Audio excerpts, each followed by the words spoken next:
Bon, bonjour à tout le monde. Je vais partir de la science et puis je vais revenir à des trucs très basiques, très basiques.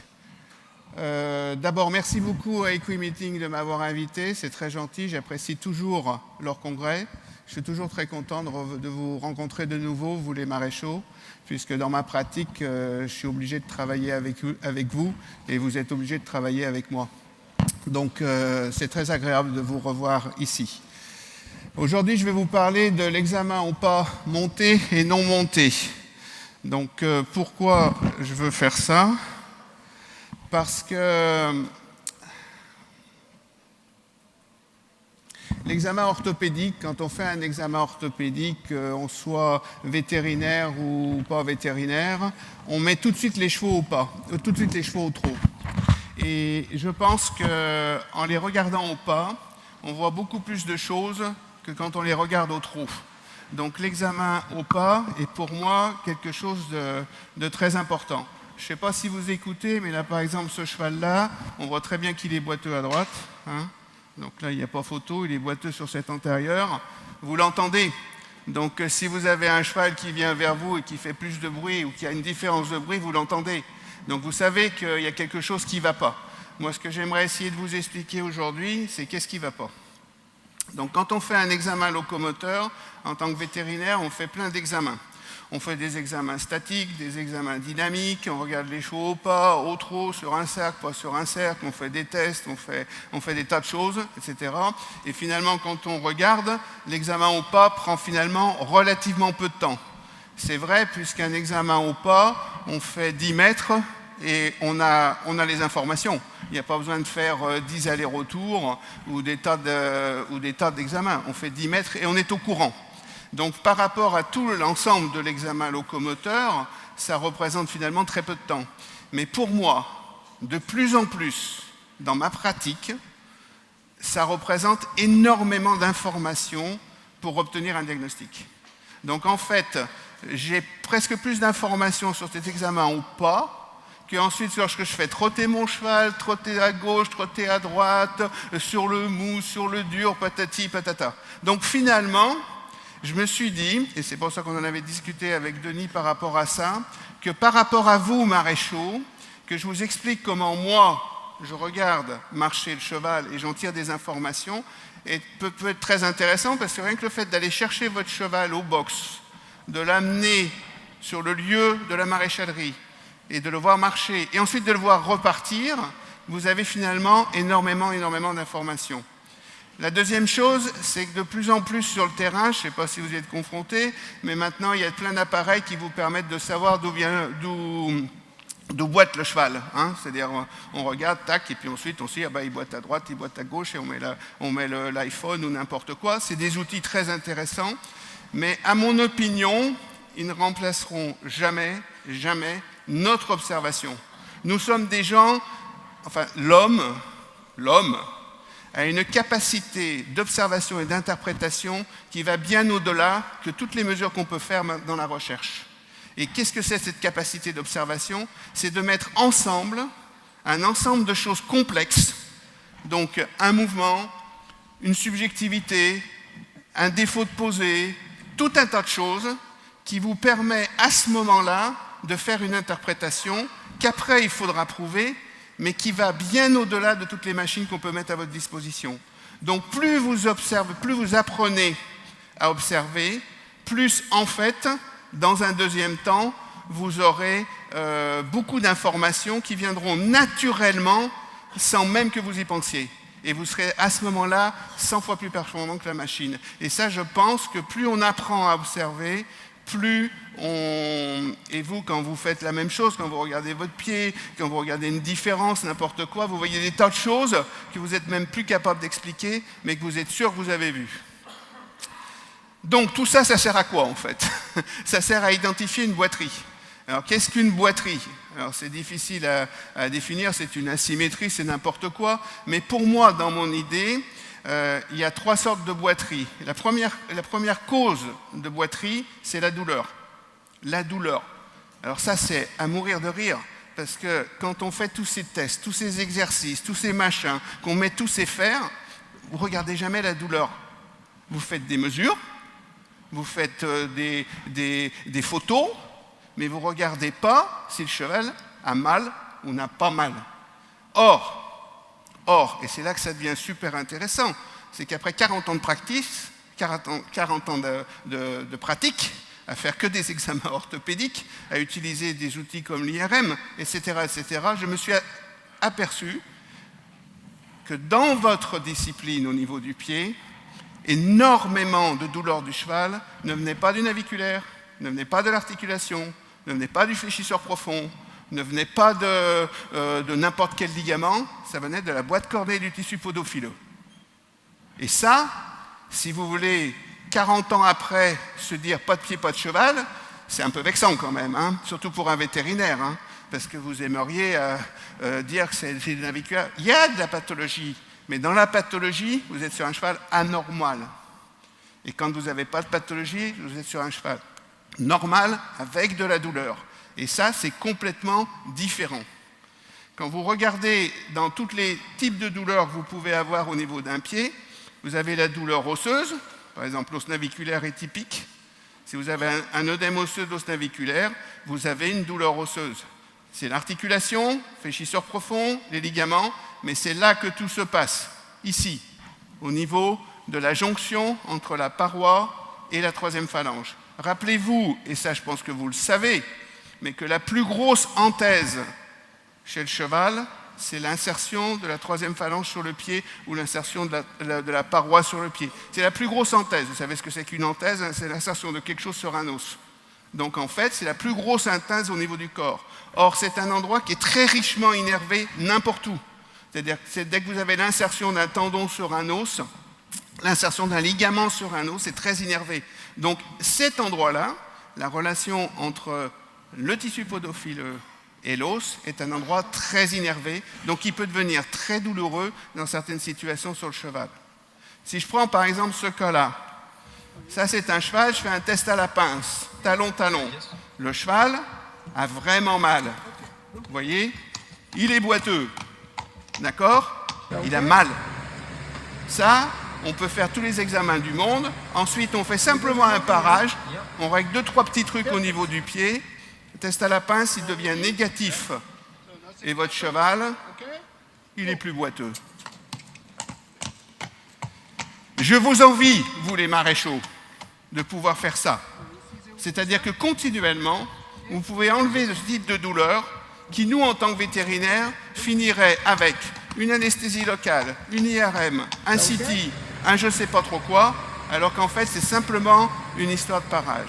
Simplement ça, lié à l'association avec une douleur du podophile. Donc, pour moi, c'est très important, ça. Donc, la boiterie, et l'interprète à la cause de la boiterie, c'est la douleur. Après, j'en ai rien à foutre, que ce soit un naviculaire, tissu podophileux ou tout ça, j'essaye de serrer qu'est-ce que c'est, mais c'est la douleur. Donc, mettre en évidence la douleur. Ensuite, vous avez d'autres causes de boiterie. Donc, vous avez des causes neurologiques, mais ça ne sera pas le sujet du jour. Donc, ça peut arriver. Vous avez beaucoup de neurologie, et si vous regardez, vous en avez de plus en plus. La différence entre une boiterie douleur et une boiterie neurologique, c'est que la boiterie douleur est constante, la boiterie neurologique est aléatoire. Donc, si vous voyez un cheval qui boite pas, il faut penser neurologie. S'il boite tout le temps, il vaut mieux penser douleur. Ensuite, vous avez les origines métaboliques, c'est la myosite. Et puis ensuite, pour le plaisir, vous avez les origines mécaniques. Donc, dans le premier cheval, je pense que tout le monde sait ce que c'est. C'est un accrochement de la rotule, mais c'est bien de le remontrer, c'est amusant. Hein? Donc, accrochement de la rotule. Et dans le deuxième, je pense que tout le monde sait ce que c'est aussi. C'est une rupture du fléchisseur profond. D'accord? Donc quand vous avez rupture du fléchisseur profond, quand le cheval pose son pied, la pince se monte. Hein? Donc ça, c'est des origines mécaniques. Il y a peut-être de la douleur qui intervient, mais ce n'est pas le sujet du jour. Donc quel est l'intérêt de l'examen ou pas? D'abord, on peut le faire sur n'importe quel cheval. On peut le faire, du moment que c'est un cheval, vous pouvez faire un examen ou pas. Ça peut être un cheval de compétition, ça peut être un âne, ça peut être un poney, ça peut être un poulain. Vous pouvez faire l'examen ou pas, ce n'est pas un problème. Le cheval va marcher et vous n'avez pas besoin de vous approcher de lui. Vous pouvez le regarder dans un pré et le regarder marcher. Ensuite, il peut être fait par tout le monde. Il peut être fait par le vétérinaire, par le maréchal, par le propriétaire, par un néophyte qui ne comprend rien. Du moment qu'on lui apprend, après, il le fera. Donc c'est quelque chose qui est facile à faire. Alors comment moi je le fais? Ça ne veut pas dire comment vous devez le faire, c'est comment je le fais, comment moi je fais cet examen. Donc lorsque vous avez une foulée, je vais essayer de voir, vous avez une phase antérieure par rapport au plein appui. Le plein appui est ici, d'accord? Vous avez la phase antérieure de la foulée et la phase postérieure de la foulée. Phase antérieure de la foulée, ici, phase postérieure de la foulée. Ce que je vais regarder, c'est la différence entre deux membres, membre antérieur ou membre postérieur, la différence de longueur de la phase antérieure de la foulée. Donc cette distance, excusez-moi c'est difficile, entre là et là. C'est-à-dire qu'en fait, c'est pas compliqué, vous pouvez le faire sur un bonhomme, hein. Votre bonhomme il marche, il n'est pas boiteux, d'accord? C'est normal, j'ai une différence. Votre bonhomme il marche, il est boiteux. D'accord? C'est vraiment simple à faire, il suffit de regarder. Mais si vous regardez tous les mecs qui sont là dans la salle, vous les regardez marcher, je peux vous dire 80% sont boiteux, et vous en verrez plein qui font comme ça. Ça ne veut pas dire qu'ils sont raides boiteux et qu'on va faire un examen fantastique. Mais moi, ce qui m'intéresse, c'est de voir, pour pouvoir prévenir, savoir quelles sont les prémices à la vraie boiterie au trot. Et vous avez pas mal de chevaux qui vont marcher comme ça, et puis ensuite, quand vous les ferez trotter, ils ne boiteront pas. Hein. Donc, première chose, la phase antérieure de la foulée. Donc, si vous regardez... Excusez-moi, je me suis trompé. Je recule, si j'y arrive. Bon, enfin, c'est pas grave. On peut regarder celui-là. Donc là, c'est un cheval qui est très boiteux. Il y a un raccourcissement très important de la phase intérieure de la foulée, sur l'endroit que vous voyez où il est boiteux. Ça, c'était pour vous mettre un cheval qui est vraiment, vraiment boiteux, pour que ça vous saute à la figure, parce qu'après, on en verra qu'ils seront beaucoup moins. Hein. Donc ça, c'est la première chose. La deuxième chose, c'est la descente du boulet. Donc, en fait, c'est la descente du boulet, comme ça. D'accord, hein? Le cheval, sur le membre où il va mettre le moins de charge, va descendre moins son boulet. Parce qu'un cheval, ça ne fonctionne pas comme nous. Nous, on est des plantigrades. Quand on fait ça, on appuie et ensuite on met les muscles pour repartir. Donc le cheval, il ne fonctionne pas comme ça. Le cheval, il est comme ça, continuellement comme ça, et chaque fois qu'il fait ça, d'accord, ça le renvoie en avant. Donc l'avantage d'un cheval par rapport à nous, c'est que le cheval, en fait, il est toujours à rebondir, alors que nous, on est toujours à propulser. Ça n'a rien à voir. Donc on ne peut jamais comparer un homme et un cheval dans la biomécanique. Donc le cheval, il emmagasine de l'énergie dans tous ses tendons, fléchisseurs profonds, fléchisseurs superficiels, suspenseurs, qui lui permettent de poser son pied et de rebondir. Pour faire ça, il faut qu'il mette de la charge sur son membre. S'il ne met pas de charge, il ne rebondit pas, il n'avance pas. S'il met de la charge, il est obligé de descendre son boulet. Donc, si vous voyez le boulet descendre, ça veut dire qu'il met normalement sa charge et qu'il se renvoie vers l'avant. Si vous avez deux boulets, l'un devant, l'autre derrière, et vous voyez un boulet qui descend moins que l'autre, eh bien le boulet qui descend moins que l'autre, ça veut dire que le cheval y met moins de charge. Je ne veux pas dire qu'il est forcément douloureux, mais il y met moins de charge, d'accord? À une exception près, et particulièrement sur les postérieurs, quand vous avez des allongements excessifs du suspenseur, et donc des hyperlaxicités excessives et pathologiques du suspenseur, vous pouvez avoir un boulet qui descend énormément, alors que c'est le boulet malade, d'accord? Mais ça arrive très rarement sur les antérieurs, et ça peut arriver sur un postérieur. Donc là, pour l'instant, le principe, c'est de regarder la masse, et dans la masse, ça marche bien. Donc là, vous avez par exemple ce boulet, il descend moins que ce boulet, d'accord? Donc maintenant, si je le mets, regardez-le bien, et vous voyez très bien, vous voyez très bien que le boulet antérieur droit descend moins bien que le boulet antérieur gauche. Vous voyez ça ou pas? Vous le voyez ou pas? Oui? Vous le voyez tous? Oui? C'est facile, hein? C'est con comme la lune, hein? D'accord? Donc, Si vous avez un cheval qui marche, d'accord, qui fait ça, d'accord, il y a un truc qui déconne, d'accord. Si le boulet ne descend pas ou ne descend pas de la même manière, il y a un truc qui déconne. Donc ça s'observe en 4 foulées. Hein. En 4 foulées, vous êtes au courant. Hein. Il n'y a pas besoin de faire 10 allers-retours. OK? Je continue. La troisième chose que je regarde, c'est les changements brusques de direction. C'est-à-dire que là, vous avez un cheval que je mets non pas sur un 8, mais que j'essaye d'avoir un changement rapide de direction. D'accord? C'est-à-dire qu'en fait, je lui demande de faire ça et essayer de s'appuyer sur le pied et de faire demi-tour. Ça, et s'appuyer sur le pied et faire demi-tour. Si vous regardez le cheval de gauche, il fait ça pas trop mal. Regardez son antérieur droit, c'est pas trop mal. Hein? C'est pas parfait, mais c'est pas trop mal. Si vous regardez le cheval de droite, l'Alezan, vous verrez, lui, ça lui fait vraiment mal. Vous avez vu? Vous avez vu? D'accord? Ça s'observe souvent. C'est quelque chose qui s'observe souvent. Vous ne le verrez pas en mettant le cheval sur un cercle. Vous ne le verrez pas en mettant un cheval sur un cercle au trot. Vous ne le verrez que dans ce mouvement-là. Et souvent, même, on le voit mieux sur un cheval qui est monté. C'est-à-dire, si le gars, vous lui demandez, bah, tiens, avance, et puis fais demi-tour avec ton cheval, et puis là, vous apercevez, boum, le cheval, il fait quelque chose de pas normal. Donc ça, c'est la troisième chose que je regarde.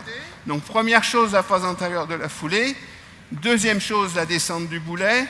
Troisième chose, la rotation que j'impose au pied sur un terrain X ou Y, mais de préférence un terrain dur. Ensuite, il faut que j'avance. Ensuite, ça, je ne vous apprends rien, je regarde les aplombs. Ça, c'est facile. Hein, mais ça, vous les regardez mieux que moi. Hein, moi, je suis un béotien dans l'aptitude à regarder les aplombs. Il y a quand même quelque chose qui est intéressant, c'est que pour moi, je vois beaucoup mieux les aplombs de derrière que de devant. Donc en fait, je préfère suivre mon cheval, comme ça, je le suis et je regarde. Et quand on voit celui-là, il est franchement anormal. Hein. Il y a quelque chose qui ne va pas. Et surtout, il y a un truc qui est super intéressant, c'est que son pied antérieur gauche a des talons plus importants, plus hauts que le pied antérieur droit. Le pied postérieur gauche a des pieds plus hauts que le pied postérieur droit, et que le pied postérieur droit tourne vers l'extérieur. Ça, pour moi, déjà, je sais que j'ai un problème sur le postérieur gauche. Je ne sais pas quel problème, mais j'ai quelque chose qui ne va pas. Après, vous pouvez résoudre tout ça par votre maréchalerie, c'est bien, mais le cheval est en souffrance. Le cheval est en souffrance sur son postérieur gauche. Et ça, c'est une information pour moi qui est très intéressante. Et quand vous les regardez marcher comme ça, vous voyez très très bien devant aussi, si vous en prenez l'habitude. Alors quand vous les faites venir à vous, pour moi, c'est beaucoup plus difficile. Pour moi, hein.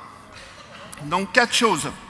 La phase antérieure de la foulée, la descente du boulet, la rotation, le pied en plein appui, et ensuite les aplombs. Tout ça, ça s'observe rapidement. C'est un examen qui est simple, qui est rapide, qui est facile, qui peut se faire dans n'importe quel contexte et qui ne nécessite pas de toucher le cheval. Donc ça, c'est vraiment intéressant parce que si moi, en tant que vétérinaire, je fais un examen, j'ai le droit de toucher le cheval dans tous les sens. Vous, en tant que maréchal, c'est un peu moins vrai. Vous n'avez pas forcément le droit de faire des flexions de boulet, de faire des tests dans tous les sens et bidule et machin. Par contre, si votre cheval vient à vous ou part ou n'importe quoi, vous pouvez le regarder, vous avez le droit. Et en le regardant, vous pouvez voir énormément de choses. Quelques exemples maintenant. C'est clair ce que je dis là? Oui? Oui? Oui, oui. La dernière vidéo? Oui? Vous voulez que je la remette si j'y arrive, hein, parce que je ne suis pas doué. Hein. Ouais. Celle-là? Oui. Là, vous avez expliqué, oui, ce vidéo-là, vous avez expliqué les talons plus hauts à gauche. Oui, le postérieur gauche. Postérieur gauche, le problème à gauche. Par rapport aux talons plus hauts ou la position de poser, parce qu'il pose le gauche plus sur le corps et le droit à côté. C'est moins cherché à droite qu'à gauche. Je suis tout à fait d'accord, mais quand vous regardez ce cheval, d'accord, la phase antérieure de la foulée est raccourcie, ça se voit. Si vous avez l'habitude, postérieur gauche, il avance moins, la partie antérieure de la foulée que le postérieur droit. Ça se voit si vous en prenez l'habitude. Oui, d'accord? Oui, mais c'est en plus, à côté, en mais plus, on peut voir. On peut voir très bien. Oui. Et ensuite, le pied de ce postérieur est plus haut. S'il est plus haut, il est quand même celui sur lequel il met moins de charge. Et ensuite, quand on regarde le postérieur droit, vous voyez qu'il ouvre son pied. C'est-à-dire qu'en fait, le cheval, il marche tac, tac, tac, tac. Après, il peut marcher un peu comme ça, dans tout autre sens. Mais sans compliquer les choses, il a une phase antérieure de la foulée qui est raccourcie. Oui, il a le pied postérieur, postérieur gauche qui est un peu plus haut. Je connais très très bien ce cheval. Toute sa pathologie sur son postérieur gauche. D'accord? Et vous avez tout, hein? C'est-à-dire cheval, il arrive virage à gauche, il saute moins bien, il saute à gauche. Vous avez tout qui va avec. Or en fait, simplement en regardant ça, vous ne pouvez pas le savoir, mais vous pouvez le subodorer. Vous comprenez ce que je veux dire? Vous pouvez, ou au moins ça doit vous interpeller. Voilà, c'est mon principe. Après, je ne rentrerai pas dans des discussions sur la descente, qu'il est bien ferré, pas ferré, j'en sais rien. Tout ce que je vois, c'est que j'observe ça. Et ça, c'est facile à faire. Enfin, c'est pas compliqué. Et du moment que vous avez observé ça, si vous, par contre, après, vous décidez de faire n'importe quoi comme technique de maréchalerie ferré, pas ferré, j'en ai rien à foutre, mais qu'il est toujours comme ça après, vous n'avez pas résolu votre problème. Vous comprenez? Oui. Parce que c'est immédiat. C'est en train de se casser la gueule, ce truc. Et c'est bon, je continue. Je bouge trop, c'est pour ça. Donc, quelques exemples. Suite gauche. C'est un cheval qui n'avance pas, qui a une phase antérieure de la foulée des deux antérieurs raccourcis. D'accord? Suite de gauche. Phase antérieure de la foulée des deux antérieurs raccourcis. C'est un cheval qui souffre dans ses pieds. Vous arrivez à voir ou pas? Si vous comparez par rapport à l'autre à droite qui n'est pas extraordinaire, mais vous avez une grosse différence en suite à gauche et suite à droite. D'accord? Celui à droite, il a des phases antérieures qui sont pas trop mal. Celui à gauche, c'est vraiment très court. Alors, une autre chose que je ne vous ai pas dit, c'est que pour regarder ces chevaux, je marche à côté d'eux. C'est-à-dire que je ne reste pas comme ça à regarder mes chevaux de loin dans le désert. Je marche à côté d'eux. Et j'essaye de marcher avec eux. Et en fait, si on essaye de marcher avec eux, si vous regardez suite gauche, vous avez vraiment l'impression, c'est subjectif ce que je vous raconte, hein, vous avez vraiment l'impression qu'il n'a pas envie de poser les pieds par terre. Hein. Il n'a vraiment pas envie. Et si vous allez jusqu'à l'absolu, et puis le pire, il ressemble presque à un cheval fourbu qui ne serait pas fourbu. Vous voyez ce que je veux dire? Dans la douleur, j'entends, hein, pas dans la pathologie, dans la douleur. Il ne veut pas poser ses pieds, L'autre d'à côté, c'est presque le contraire. Il les pose presque un peu trop fort et il garde sa foulée. Donc, c'est pas trop mal. Vous comprenez la différence entre les deux? Oui? Maintenant, j'en prends un autre. Celui-là, vous voyez ou pas? Que les antérieurs, je parle. Hein. Regardez que les antérieurs. La phase antérieure de la foulée de l'antérieur droit est vraiment courte. Vous voyez? Il ne descend pas son boulet à droite. Pas du tout. D'accord? Vous voyez ou pas? Pardon? J'en ai rien à faire qu'il ait un pied beau ou pas de pied beau. Tout ce que je sais, c'est que ce cheval, vous en sortez 10 comme ça, d'accord? Vous les faites partir au trot, il y en a peut-être 9 qui ne vont pas boiter, d'accord? Et un qui boitera beaucoup. Par contre, il y a une chose qui est sûre, c'est que ce cheval, il n'est pas confortable, il a mal. Et comme le sujet, je crois, de vos conférences, non, si je m'abuse, c'est que le cheval soit bien dans ses pieds, on peut considérer que ce cheval, il n'est pas bien dans son pied antérieur droit. Voilà. Et ça aura des incidences sur lui quand il pratiquera son sport. Ça, vous avez vu, hein? Autre exemple, terrain de concours. Le cheval, il sort de la salle de soins. Vous le trouvez normal? Je suis sur un 5 étoiles, les gars. Hein. Attendez, hein, je ne suis pas dans un... Voilà, il sort de ma salle de soins. Vous le trouvez normal? Là, on regarde les postérieurs. Lequel qui déconne? Ah non, c'est pas le droit. C'est le gauche. Là, il n'est pas normal. Vous allez ici, vous allez là, et là, voilà, pas du tout normal. Oui, première foulée et ensuite. C'est 3 fois rien. Hein? Moi, je dis au gars, ton cheval, il n'est pas bien. Il me dit, il va très bien. Moi, ensuite, je me casse parce que je ne pouvais pas rester sur le concours. Le 4e jour, il était boiteux, raide boiteux. D'accord? Pourquoi? Pour une bête blême. Donc, il a raté tout son concours pour une blême, donc un truc à la con, qu'on pouvait voir simplement en regardant son cheval sortir du box. C'est vu, c'est clair ça. Hein? Autre exemple. Je suis sur un concours très important pour moi et pour mon client. Je ne peux pas toucher le cheval, je suis vétérinaire traitant, vétérinaire d'équipe. Par contre, je regarde mon cheval. Quand je suis sur un terrain de concours avec mes chevaux, je les regarde de la sortie du box à l'épreuve, de l'épreuve à la sortie du box. Ce jour-là, c'est très important pour nous. Très important pour nous. Vraiment important.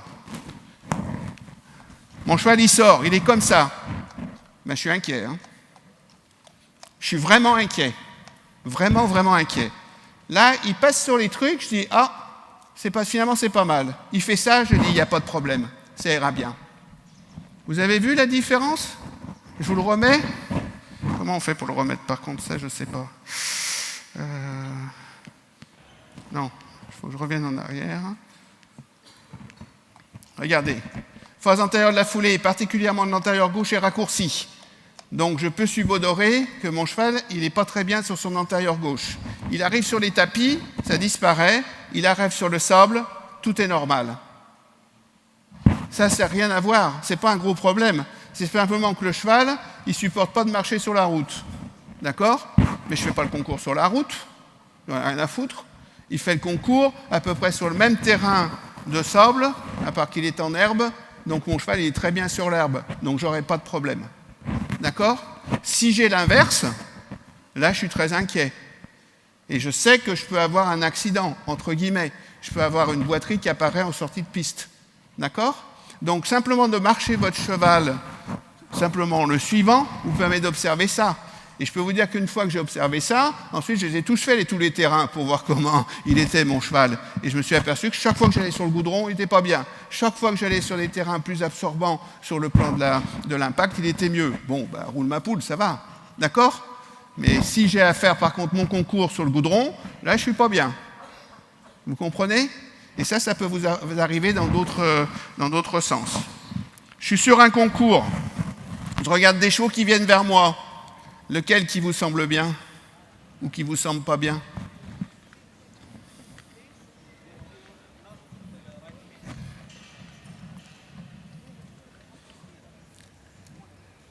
Vous êtes vétérinaire traitant, vous êtes sur un gros concours, vous regardez votre cheval.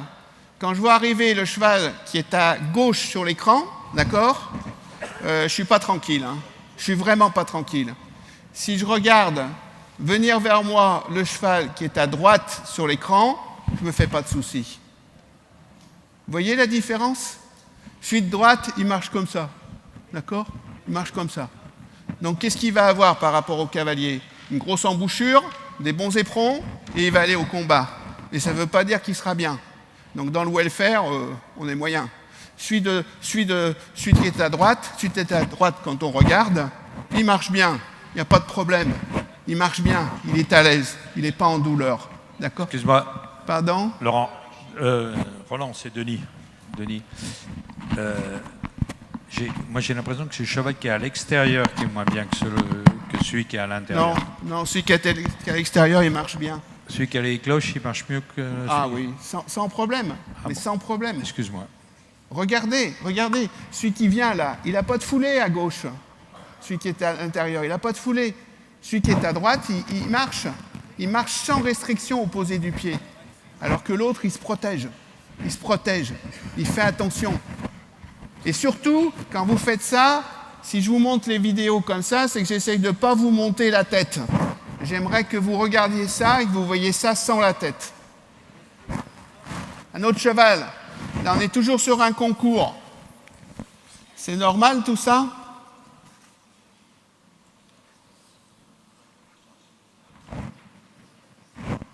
Qu'est-ce qui ne va pas? Je recommence. Excusez-moi. Ah, excusez-moi, il faut que je revienne en arrière. Je recommence. C'est normal? Oui, postérieur gauche, phase antérieure de la foulée raccourcie, le boulet qui ne descend pas. Vous le voyez, ça? Hein? Qu'est-ce que vous faites quand vous êtes sur un concours, vous êtes comme ça? Imaginez que c'est votre cheval vraiment important. Vous allez quand même voir le cavalier et lui dire quand même il y a un truc qui déconne derrière. D'accord? Il faudrait quand même qu'on fasse attention. Vous ne donnez pas carte blanche. J'ai eu raison sur ce cheval, puisque 3 jours après, il était boiteux postérieur gauche. Alors quand vous le voyez partir au trot, il n'est pas si boiteux que ça. Vous voyez? Donc ça, on voit rapidement des choses anormales avant les gros problèmes. De tout ça, qu'est-ce que je retiens aussi? C'est que c'est un examen qui peut être un examen de contrôle. C'est-à-dire que si vous avez un parage, une ferrure à faire, vous pouvez regarder votre cheval avant et regarder votre cheval après. Dans ma philosophie, maintenant c'est Roland Perrin, après vous en prenez ce que vous voulez, hein, mais un cheval doit toujours être mieux après vous qu'avant. S'il n'est pas mieux après vous, il mettra des jours à devenir bien. S'il met des jours à devenir bien alors que c'est un cheval de compétition, il ira faire de la compétition en étant mal. Donc de toute façon, qu'on fasse un parage, pieds nus, ou qu'on fasse une ferrure, ou qu'on fasse n'importe quoi, qu'on intervienne sur le cheval, il faut qu'après, il soit mieux. Donc là, j'ai un exemple. Le maréchal me ferre le cheval. Je vois ça à gauche. Je suis content.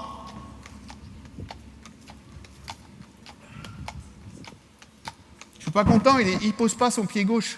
Ça va pas. Il y a un truc qui déconne. Vous voyez? Vous avez vu? Je lui dis, il y a un truc qui déconne.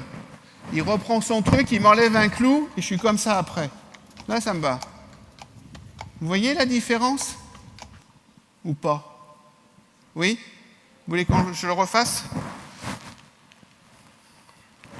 Avant, phase antérieure de la foulée, l'antérieur gauche est raccourci. Il ne descend pas son boulet.